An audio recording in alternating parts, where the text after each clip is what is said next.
hindi rin natin maikakaila. Tama nga naman, sa social media talaga na may agpag ang SB19. And syempre, isa sa mga dahilan yan, yung 18. Siyempre. Doon nila tayo nakilala. Kung gaano kalakas yung fandom natin. Alam nyo, yung recent na pagkapanalo natin sa fan war ba yun? Tama ba? Fan Billboard. army. Fan Fan army. One more.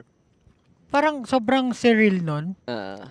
Alam mo yung dedication na ganun, na kung gaano kalakas yung power na ganun, na very united sila as 18. Hindi lang actually kahit yung pag-vote, kasama yun sa dedication. Kasi isipin mo yung concert natin dito sa yung tour na to. Napaka nag-ano sila, po-promo sila ng physical promotion. Oo, Pumupunta totoo sila yan. sa mga Filipino communities, kumakausap sila ng mga random strangers na ini-introduce nila tayo. Totoo.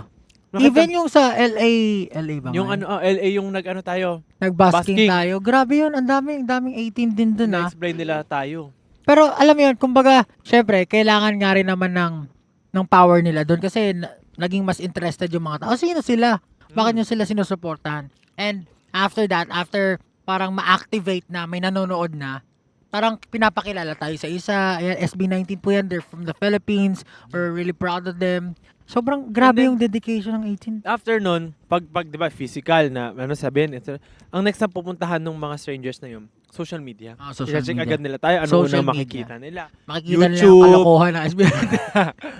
Yung fandom na nagpapalaki sa mga artists ngayon through social media.